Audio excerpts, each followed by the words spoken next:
Parce que j'aimerais qu'on rencontre le bon berger, justement. J'aimerais dire rencontrer à nouveau, parce que je pense que c'est un terme que vous connaissez bien, un passage qu'on connaît bien, mais c'est toujours une bonne chose de revenir à la source de tout.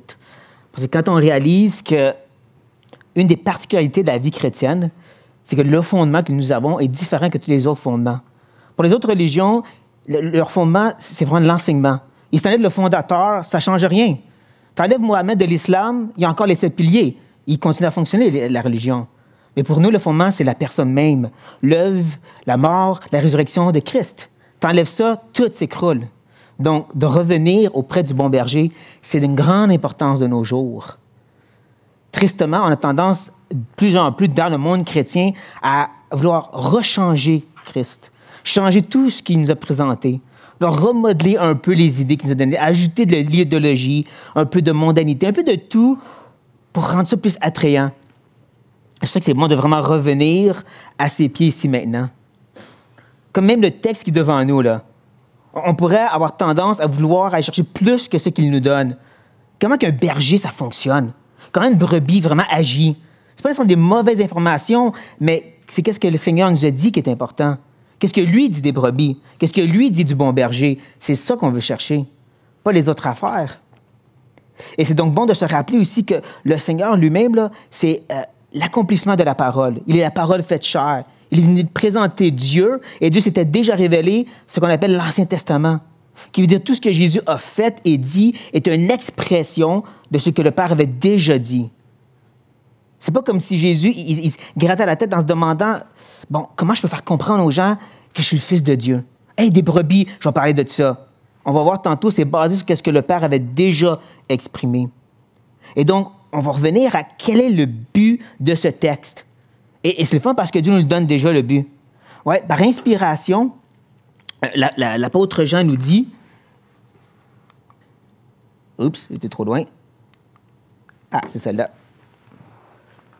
Mais ces choses ont été écrites, et ces choses, ça a rapport avec tous les évangiles l'évangile de Jean, mais je dirais même les 4 évangiles dans un sens, ont toutes été écrites afin que vous croyiez que Jésus est le Christ, le Fils de Dieu, et qu'en croyant, vous ayez la vie en son nom. Ça veut dire quoi, ça? Ça veut dire que toutes les histoires, tous les miracles qu'il a faits, tous les textes narratifs, que l'enseignement qu'il donne ici, il y a un but, qu'on reconnaisse qu'il est le Fils de Dieu, qu'il est le Christ, et qu'en croyant en lui, on a la vie éternelle. Quand on va plus loin que ça, on va plus loin que ce que lui-même veut nous donner. Je pense que c'est bon de revenir à ça, revenir, comme je dis, le fait qu'il est venu réaliser la parole de Dieu.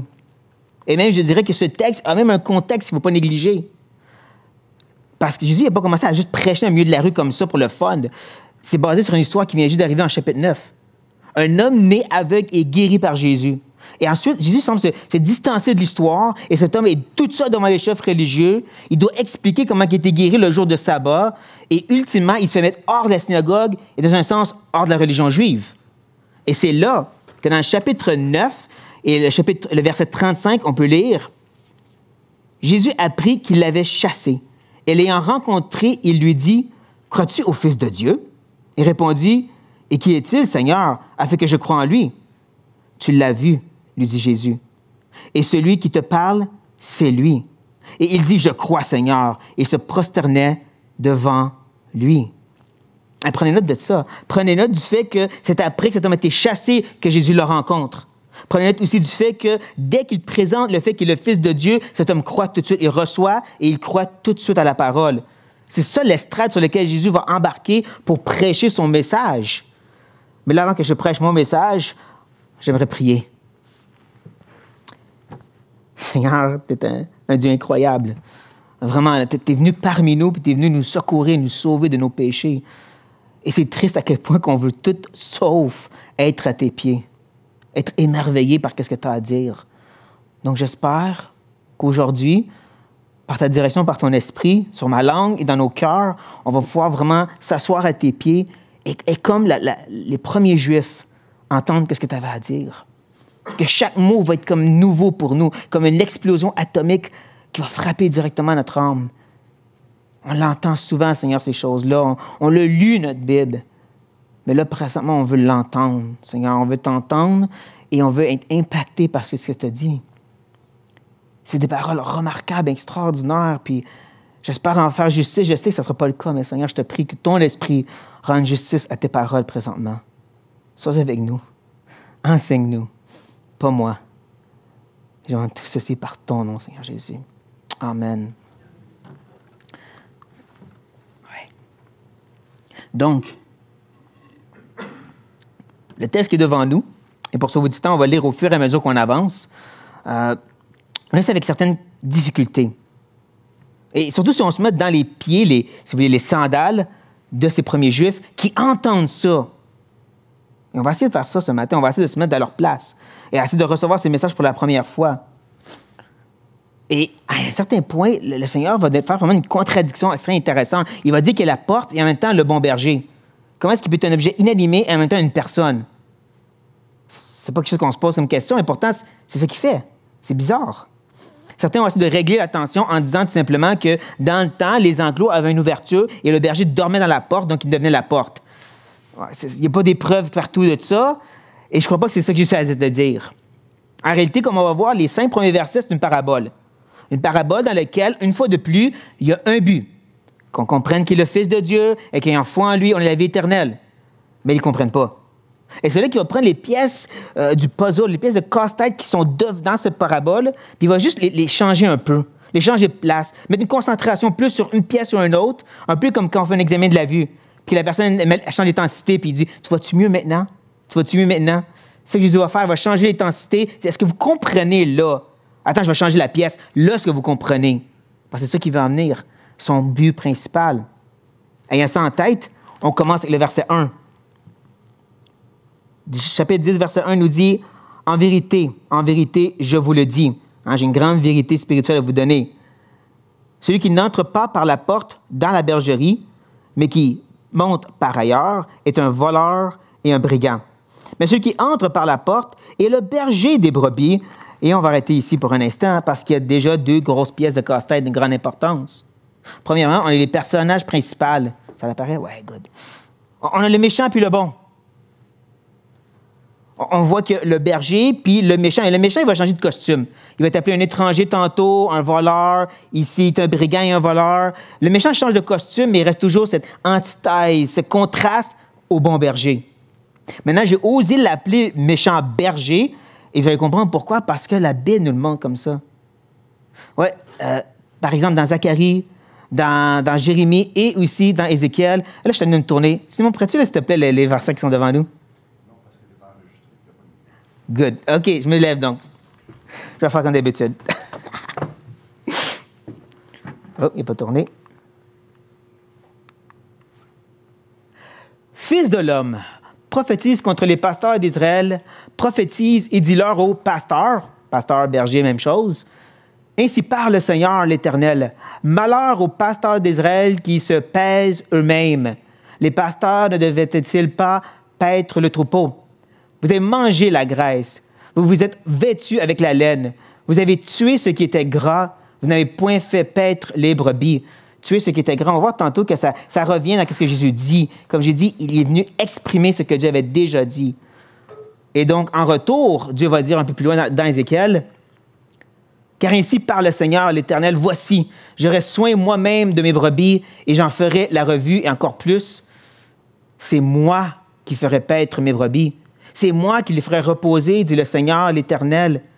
Je chercherai celle qui était perdue. Je ramènerai celle qui était égarée. Je panserai celle qui est blessée. Et je fortifierai celle qui est malade. Mais je détruirai celles qui sont grasses et vigoureuses. Je vais les paître avec justice. Voici que Dieu dit, je vais venir moi-même être ce berger. Prenez note de ça aussi. Donc, comme je dis, je l'ai osé appeler le mauvais berger parce que Jésus, il n'est pas en train d'inventer une nouvelle affaire, il est en train d'ajouter et de continuer ce que son Père a déjà dit. Tu avais les mauvais bergers et tu as lui qui va être le bon berger. C'est sur ça que Jésus bâtit le tout. Une autre pièce de casse-tête importante, c'est l'objet, c'est la porte. Qui peut sembler un peu bizarre, mais en réalité, la porte, c'est qu'est-ce qui distingue les bons des méchants. Le bon passe par la porte, les méchants passent par tous les autres chemins. Donc, cette porte était vraiment importante pour Jésus. Il va bien dire au verset 3. On va continuer. Le portier lui ouvre. On voit cette importance. Il faut que ce soit par la porte qu'il entre. Et les brebis entendent sa voix. Il appelle par leur nom et les brebis qui lui appartiennent et il les conduit dehors. Lorsqu'il a fait sortir toutes ces brebis, il marche devant elles et les brebis le suivent parce qu'elles connaissent sa voix. Encore là, beaucoup d'informations ici. On voit la première caractéristique que Jésus donne des brebis. Ils entendent et ils suivent. Ils ne sont pas stupides, ils ne sont pas ci, ça ou une autre chose. Ils disent très simplement, ils entendent et ils suivent. C'est ça la caractéristique qu'il leur donne. Il ajoute aussi le fait qu'ils vont le suivre lui. Il va mener le chemin.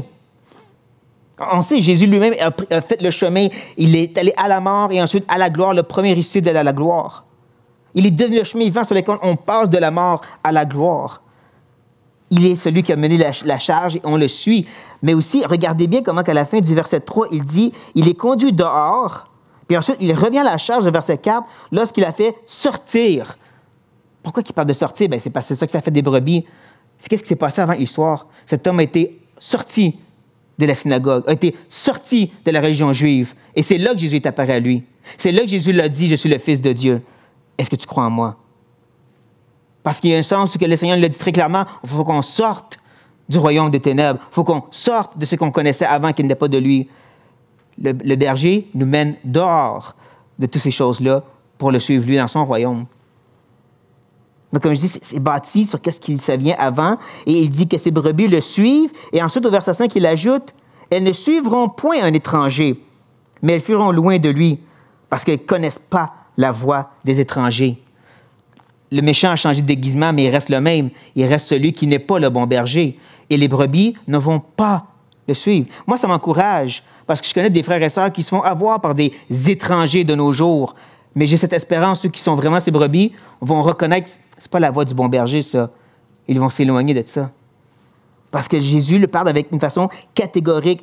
Au début du verset 5, quand il dit « ils ne suivront point », il y a vraiment une double négation qui veut dire « c'est vraiment certain, ils ne vont pas les suivre ». J'aime comment Jésus parle. Étant Dieu souverain, il dit « c'est certain qu'ils ne vont pas les suivre ultimement ». Wow! Mais bien sûr, la parabole est trop compliquée. Passe par-dessus la tête des gens. On va au verset 6. Jésus leur dit cette parabole, mais ils ne comprirent pas de quoi il leur parlait. Et c'est bien sûr, c'est normal parce que les paraboles, c'était fait pour pas que les gens comprennent. C'est ça le but d'une parabole. Sauf que Jésus veut leur faire comprendre quelque chose. C'est ça qui est important. Et ce qui est fascinant, c'est qu'ils veulent revenir avec la même parabole. Il ne fait jamais ça habituellement. Pensez quand il parle du royaume dans Matthieu 13, il va utiliser plusieurs paraboles pour parler du royaume. Il parle d'un filet, il parle d'un arbre. Ici, même parabole. Pourquoi? Parce qu'il parle de ce point principal. Je suis le Fils de Dieu et en croyant en moi, vous avez la vie éternelle. Il veut revenir à charge. Donc, on lit au verset 7. Jésus leur dit encore, en vérité, je vous le dis, je suis la porte des brebis. Permettez-moi d'utiliser un petit peu d'imagination sanctifiée. Imaginez-vous, Jésus est un guide touristique dans une grosse autobus. Puis là, il est sur la route, puis il essaie de faire comprendre aux gens, vous voyez ces brebis là-bas, là, puis les gens sont comme, on ne comprend pas. Donc, il décide de prendre le volant, 90 degrés, dans le champ, puis il dit, je suis la porte! C'est choquant, ça l'ébranle un peu, surtout que, comme j'ai dit, il vient de la parole, ce qu'il dit. Il vient de l'Ancien Testament. Plusieurs fois dans les psaumes, on a cette idée qu'il y a une porte qui nous amène dans la présence du Père. Comme par exemple, le psaume 118. « Voici la porte de l'Éternel, c'est par elle qu'entrent les justes. » Et là, Jésus dit, « Ça, c'est moi! » Et c'est ça qui est encore plus frappant, parce que toutes les religions vont vous dire, « Voici la façon, l'enseignement. » C'est ça la porte, l'enseignement par lequel tu rentres. Littéralement, c'est ça que Mohamed il dit. Il dit, je suis amené l'enseignement par lequel vous allez à Allah. Jésus dit, littéralement, c'est moi la façon. Ça, c'est choquant. Même Moïse a donné la loi par laquelle il peut rentrer en contact avec Dieu. Il n'a pas dit, c'est moi la façon. Il n'a pas dit, c'est moi la loi. Jésus dit, c'est moi la porte. C'est une grosse bombe théologique qui vient d'exploser en plein milieu des gens. Et à place de s'expliquer, il les laisse gisants remplis de sang, puis il va parler à place des méchants. Il va étendre une belle tablette noire pour essayer de faire ressortir la vérité après. Il va dire au verset 8, « Tous ceux qui sont venus avant moi sont des voleurs et des brigands, mais les brebis ne les ont point écoutés. » Qui sont ceux qui sont venus avant Jésus? Bien, certains ont suggéré que c'était peut-être ces faux messies qui ont ressorti pendant le temps des silences. C'est les 400 ans après le dernier prophète, avant la venue de Jésus, l'Empire romain, l'Empire grec, des hommes se sont levés puis ont dit « Nous, on va vous libérer ». Mais les brebis, eux, semblerait qu'ils n'ont pas suivi. D'autres ont suggéré, c'est les gens du temps de Jésus, les chefs religieux, les pharisiens et les sadducéens, qui étaient des choses que Dieu n'avait jamais données. Dieu avait donné les prêtres, les sacrificateurs et les lévites. C'était tout. Eux ont comme changé tout ça. Et les brebis, encore une fois, ils n'ont pas suivi. Et revenons encore à notre histoire de tantôt. Quand ces chefs religieux essaient de convaincre cet homme, Jésus est un méchant, il ne faut pas le suivre. Cet homme qui ne connaît pas grand-chose à la théologie dit une chose: j'étais aveugle, je vois, c'est tout ce que je comprends. Donc, tu me dis, qu'est-ce que tu veux? Moi, je sais que lui m'a guéri. Et c'est pour ça qu'ils l'ont mis dehors. Les brebis n'ont pas suivi ces méchants et ces voleurs. Et là, il revient à la charge. Il klaxonne dans l'autobus puis il dit encore une fois, « Je suis la porte. » Et là, il s'explique. « Si quelqu'un entre par moi, il sera sauvé. Il entrera et il sortira et il trouvera des pâturages. » C'est sûr que le mot « sauver » a beaucoup de significations. Ça peut vouloir délivrance physique. Souvent, Israël est sauvé de leurs ennemis. Comme ça peut dire salut éternel. Et on comprend dans le contexte que nous sommes, Jésus parle de salut éternel. Il parle de cette vie éternelle qu'il offre en tant que la porte, que le Messie. C'est pour ça, quand il arrive à la fin du verset 10, et qu'il dit « Moi, je suis venu afin que les brebis aient la vie et qu'elles soient dans l'abondance. » Il ne parle pas de « You better life now ». Il ne parle pas d'avoir de l'abondance, richesse ici. Il parle d'une vie éternelle abondante. Il parle de cette vraie richesse, la gloire qui nous attend. Par laquelle tu passes par la porte, tu es rendu l'autre bord dans la gloire. C'est ça qu'il leur offre ici. C'est ça qu'il leur donne étant la porte. Mais encore, il veut revenir sur ces mauvais, ce contraste, pour montrer à quel point c'est glorieux qu'est-ce que lui offre. Il dit, le voleur, au verset 10, ne vient que pour dérober, égorger et détruire. Le méchant, il a l'air encore plus méchant maintenant. Hein? Il dit qu'il y a un seul but pour cette personne.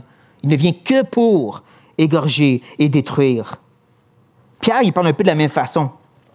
Je ne vais pas faire tourner, ça va plus vite si je vous lire que dans 2 Pierre, chapitre 2, sa description des faux, justement, des faux enseignants, des faux docteurs, il dit, « Par cupidité, ils trafiqueront de vous au moins de paroles trompeuses, eux que menacent depuis longtemps la condamnation et dont la ruine ne sommeille point. » C'est ça la réalité de ces gens-là.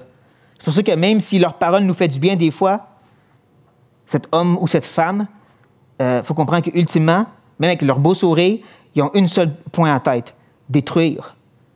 C'est pour ça que tantôt, il parlait que les brebis vont les fuir, ces gens-là. Prenons ceci au sérieux. Mais il semblerait qu'ils n'ont pas encore compris. Donc là, Jésus va vraiment mettre l'intensité la plus claire.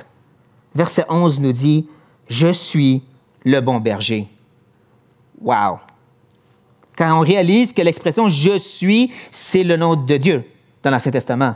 Je suis celui qui est autosuffisant, tout-puissant, connaît toutes choses, parfaitement bon, parfaitement juste, parfaitement saint. Et là, il dit « je suis ». C'est moi ça. Et juste encore qu'on dirait « ouais, mais il dit « je suis le bon berger », c'est juste une phrase. Ben, on vient juste de voir, le bon berger, c'est Dieu lui-même qui va venir paître ses troupeaux. Il l'a promis et il est en train de l'accomplir. Et comme Jésus dit lui-même, nul est bon sauf Dieu. Il n'y a pas de façon de s'en sauver. Il est en train de dire « je suis Dieu », qui est encore, une fois, frappant pour son peuple. Ce que nous, on lit puis on dit « oui, il est Dieu, OK, on passe à autre chose ». Pour eux, c'est « quoi? Qu'est-ce que tu viens de dire là? » Et c'est pas assez. C'est pas assez que maintenant, il a ramené l'autobus sur la route. Maintenant, il va l'arrêter. 100 000 à l'heure, puis il pèse sur les freins, puis il leur dit « et Dieu va mourir ». Ouais, il dit « le bon berger donne sa vie pour ses brebis ». Ça, c'est plus que juste, il va sacrifier beaucoup. Tu sais, comme David qui s'est battu contre des ours puis des lions pour protéger ses brebis. Ou comme Jacob qui dit à Laban, j'ai pas dormi, puis j'étais dans le froid pour m'occuper de tes brebis pendant 21 ans. Non, il dit littéralement, je vais mourir pour qu'eux vivent. Je meurs, eux vivent. Donc, il est en train de dire, je suis Dieu et Dieu va mourir. Comme je dis, on lit notre Bible des fois trop vite. Ça ne nous frappe pas, cette idée-là. Mais ça a frappé son premier peuple. Les premiers gens qui l'écoutaient. Tu dis que tu es Dieu et en plus, tu dis que Dieu va mourir. C'est pas pour rien que les témoins de Jéhovah, ils ont une autre théologie de la croix que nous autres. Mais voyons donc, c'est illogique l'idée que Dieu, il est mort sur une croix. Ça se peut pas. Mais Jésus dit exactement ça, lui. Je suis Dieu et je vais mourir. Puis encore une fois, après avoir éclaté cette bombe, il les laisse là en train de souffrir, puis il étale encore ces belles nappes noires des méchants. Il leur dit au verset 12, gorgée d'eau. Mais le mercenaire, qui n'est pas le berger et qui n'appartient pas les brebis, voit venir le loup, abandonne les brebis et prend la fuite. Et le loup les ravit et les disperse. Le mercenaire s'enfuit parce qu'il est mercenaire et qu'il ne se met point en peine des brebis. Là, cette fois-ci, le mercenaire n'est pas celui qui tue directement, il les abandonne à la place au loup. Je ne peux pas m'empêcher de penser, et j'extrapole, à justement ces faux enseignants qui bousillent les pensées des gens tellement au point qu'ils sont envoyés par toutes sortes de choses nouvel âge, et ainsi de suite. On le voit dans certaines églises de nos jours que je ne vais pas nommer, mais qu'on connaît très bien, qui finit par elle. Puis, c'est ça que ces gens font, parce qu'ils ne prennent point soin d'eux. Encore, je reviens à notre frère Pierre, parce que dans 1 Pierre, il nous dit ceci. « Et déchargez-vous sur lui de tous vos soucis, car lui-même prend soin de vous. » Ça, c'est le bon berger. Lui prend soin de nous. Les mercenaires, eux, s'en foutent. Et là, il revient à la charge encore, à la fin de notre verset, puis il dit « Je suis le bon berger. » Encore, il klaxonne. Avez-vous compris? Sauf qu'il n'explique pas encore complètement qu'est-ce qu'il veut dire, parce que versets 14 et 15, il va dire quelque chose d'assez frappant. « Je connais mes brebis, et elles me connaissent. Comme le Père me connaît, et comme je connais le Père, je donne ma vie pour mes brebis. » Encore, je suis Dieu, je vais mourir. Mais il n'explique pas encore qu'est-ce qu'il dit, mais il nous dit quand même quelque chose d'assez intéressant. Une autre caractéristique des brebis, on le connaît comme lui connaît le Père. Puis on connaît l'intimité qui existe entre le Père et le Fils de toute éternité et jamais été fracturée. Ça, c'est la réalité. Bien sûr, on sait qu'on ne rentre pas littéralement dans la Trinité, ça, c'est une hérésie. Mais quand même, quand tu penses à l'image qu'il est en train de nous donner, puis qu'il lui dit que c'est un fait, c'est pas quelque chose qu'on doit faire, qu'on doit accomplir. C'est un fait. C'est là. Ils me connaissent comme je connais le Père. J'aime la façon que Jésus parle. C'est un absolu. C'est une réalité qu'on doit reconnaître. Mais encore, il dit, je vais mourir. Puis encore une fois, avant de s'expliquer, il va encore plus déranger les Juifs. Le verset 16. J'ai encore d'autres brebis qui ne sont pas de cette bergerie. Celles-là, il faut que je les amène. Elles entendront ma voix. Il y aura un seul troupeau, un seul berger. C'est encourageant qu'encore une fois, même ces brebis païennes comme nous autres, vont aussi entendre et dans un sens reconnaître sa voix. Mais même s'ils n'ont pas peut-être complètement compris ce que Jésus disait, je crois qu'il y a quand même un sens. Ils se grattaient la tête, une minute. Il y a une autre bergerie, c'est pas Israël. Qu'est-ce que tu as essayé de dire là, toi? En plus, tu dis qu'il va juste avoir un troupeau. Tu veux dire que ces païens-là vont se mélanger à nous. Wow, qu'est-ce que tu dis là, toi? Comme je dis, c'était frappant pour ces gens-là. Les choses que nous, on dit « wow », pour eux, ça aurait été « non ». Et là, il ajoute quelque chose qui frapperait nous aussi. Parce qu'il dit « Le Père m'aime parce que je donne ma vie afin de la reprendre. » Au moins, on peut respirer. Pourquoi être dû pour mourir? Parce que la mort ne peut pas le retenir. Parce que la mort ne peut pas l'empêcher. Il conquérit la mort. C'est pour ça qu'il peut mourir. Phew! Mais le Père m'aime parce que je donne ma vie. Il y a une clause, il y a une raison pourquoi cet amour du Père existe. Et nous, on voudrait dire, mais Jésus, tu ne comprends pas. L'amour du Père est inconditionnel, tu n'as rien à faire. J'ai dit, non, moi je le sais. C'est parce que je donne ma vie. Oh! C'est dur à entendre, ça. Hein? C'est à cause de quelque chose que l'amour de Dieu existe. Mais ça, on comprend que l'obéissance du Seigneur est comme son engendrement, elle est éternelle. L'agneau était immolé avant la fondation du monde, le livre d'Apocalypse nous dit. Christ, depuis toujours, avec le Père, avait fait ce plan, la création et la croix, tout ensemble. Pour toujours, il est obéissant. Et donc, pour toujours, il est aimé du Père. Mais quand même, c'est cette obéissance par laquelle nous avons cet amour pour nous maintenant. C'est important de se le rappeler. C'est pas juste je passe à la croix, puis ensuite je fais ma part. C'est je reste caché en Christ. Et cet amour existe du Père à moi à cause que je suis en Christ. Comme ça nous dit dans Éphésiens, dans Colossiens, dans Romains. C'est à cause de cette obéissance que nous avons cet amour maintenant et pour toujours. Wow, c'est tellement beau de se faire rappeler ces choses. Et là, il continue à expliquer un peu plus. Verset 18 nous dit, « Personne ne me l'ôte, mais je la donne de moi-même. J'ai le pouvoir de la donner et j'ai le pouvoir de la reprendre. Tel est l'ordre que j'ai reçu de mon Père. » Juste en cas, tu n'étais pas sûr d'avoir compris qu'est-ce qu'il veut dire par le bon berger. Il est clairement traduit sur Dieu. Je décide quand je meurs et je décide quand je vis. Il se dit qu'il est Dieu. C'est pas pour rien qu'au verset 19, on peut voir que les Juifs, encore une fois, avaient la division. Il est fou, ce gars-là. Pourquoi vous l'écoutez? Voyons, ça n'a pas de sens. Non seulement il nous parle d'avoir une bergerie, en plus, il dit qu'il est Dieu et qu'il va mourir. Et c'est la même chose de nos jours, hein? Des paroles comme ça, là, c'est pas bien reçu dans notre monde postmoderne. Voyons donc d'être aussi exclusif, de dire qu'une seule façon, puis c'est toi la façon, pas juste des enseignements, le toi, lui, ta personne. T'es fou, Jésus. On peut pas entendre ça. Pourtant, il peut dire ça parce qu'il est Dieu. Parce que Dieu était parmi nous dans une vie parfaite. Parce que Dieu seul peut faire ça. Mais dans cette vie parfaite qui, dans un sens, méritait la vie éternelle, a choisi à la place de prendre notre condamnation sur lui-même. C'est ça la croix. Il prend notre condamnation. Et à la croix, par la foi, on se détourne, justement, on quitte ce royaume des ténèbres, on se tourne vers la croix, on lui remet notre état de brebis pourri, et lui nous donne en retour son habit d'agneau parfait, sa justice, sa sainteté. On passe par le chemin de la mort, on rentre dans la gloire à cause de lui. C'est incroyable, ça. Et pour ceux d'entre nous ici qui ont passé par cette porte, rentrés dans l'enclos, j'ai une question à nous poser. Pourquoi qu'on veut aller plus loin que l'enclos? Pourquoi qu'on veut étendre et étirer ces murs que lui a établis? Pourquoi qu'on cherche à tout ajouter, toutes sortes d'idéologies et de méthodes et d'expériences à ce que Christ nous a donné? C'est écrit juste ici. Il nous dit, les brebis vont l'entendre et le suivre. Les brebis vont me connaître et on va avoir une relation ensemble. Point. Il dit, c'est pour ça que justement, ils vont suivre ceux qui ne parlent pas avec ma voix. Et c'est dur parce que de nos jours, ils ont réussi à synthétiser la voix de Jésus dans un sens. Ils sont vraiment bons pour tordre les paroles du Seigneur, puis ça sonne comme lui. Et donc, beaucoup se font avoir. C'est pour ça qu'on a besoin du discernement qui est écrit ici pour reconnaître et fuir, comme il nous dit ici. Mais quand je dis pourquoi qu'on veut ajouter à ça? Ah, Jésus, c'est comme le psychologue de l'âme. Jésus, là, il brise la patte des brebis, il les met sur les épaules. C'est pas des mauvaises choses, mais il a dit une chose sur le bon berger ici. Il meurt pour ses brebis. C'est tout ce qu'il donne. C'est tout ce qu'il dit. Pourquoi c'est pas assez pour nous?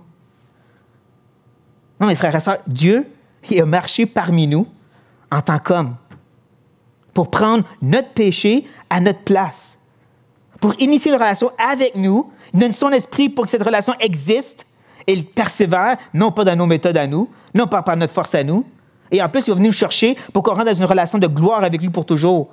Quand ça s'est passé, on a besoin de se repentir, revenir dans l'enclos et se mettre à ses pieds puis dire « Wow, t'es incroyable, bon berger. » Sur ça, prions.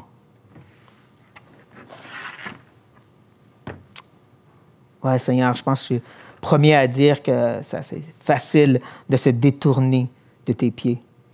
Puis ça arrive trop souvent par trop de choses.